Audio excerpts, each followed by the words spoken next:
Senator Bill Cassidy joins us right now, but interesting in his case, he's a doctor as well. He's a gastroenterologist, joins me right now on this back and forth. When it's a good time to sort of ease up on the lockdowns. Senator, doctor, always good to see you. How you doing? I'm good, Neil. How are you, man? Very good, very good. What is, as a doctor, and you hear some of these numbers, you know, the deaths are still high, too high. The number of cases still very, very high. But we keep hearing it's the trend that they're not as high as they were. They're going down. The hospitalizations are not nearly as concerning as they were. What do you look at? There has to be a balance between what we do for someone's physical health and what we do for their financial health. We've been able to lower the flatten the curve. The problem is that we've really kind of put the weight on the physical health, and now the financial health is suffering. We've got to figure out how to bring it back to balance. How do we, of course, always have this risk, but at the same time, give some people some relief from the financial pain they're going through? Now, the president says he's going to weigh all this. It'll be the toughest, hardest decision he's made as president. That's probably an understatement. If governors, let's say he decides, all right, let's ease up on some of these lockdown provisions at the end of the month, or those that are set to expire at the end of the month, he can always extend them. But governors are within their power to say, not in my state. How do you think this will all go down? I think that we need to have science guide what we do. If science tells us that some people are immune, then because they've been previously exposed, they have greater freedom. If science tells us that there's some people who are at extremely low risk of complications, thinking of children ages 2 through 28, if I may call a 28-year-old a child, a young adult, then we know that they are extremely low risk of complications. So it may be even if they are not immune, they can begin to circulate in the economy, doing regular testing, very regular testing, to make sure that those who are at risk because they're older, have diabetes, high blood pressure, know they're at risk, and we in some way continue to physically isolate them in a sense from disease. There has to be science that guides what we do, but science can give that guidance.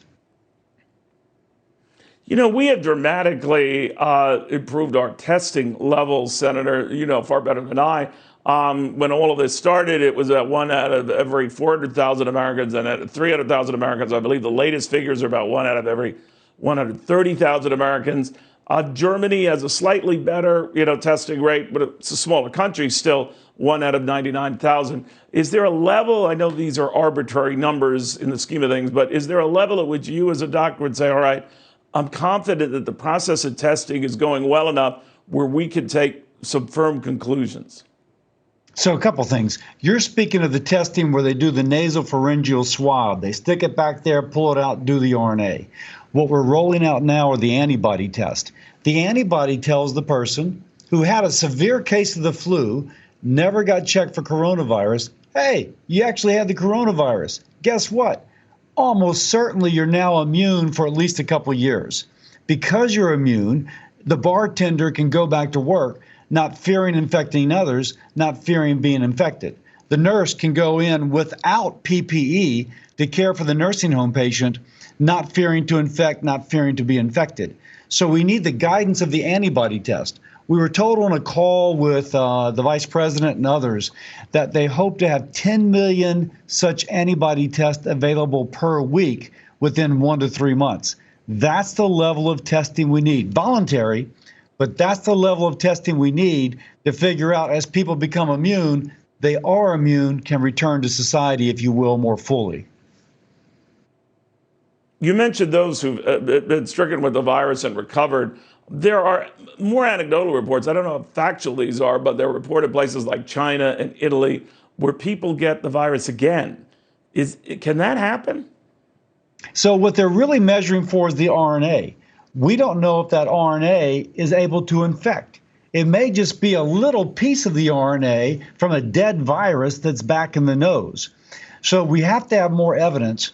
But if you look at the science on coronaviruses and other similar viruses, once you've been infected, there is an antibody response that gives you protection for as long as 2 years.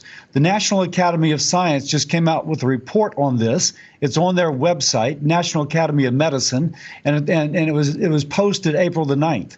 And so folks can download it. The best evidence, once you've recovered from infection, there's always an exception. But once you've covered from the infection for 99% of people, you'll be immune for at least some period of time, probably at least 2 years. Senator, thank you. We learned a lot in that. I appreciate that very, very much. Be well, sir. Be safe.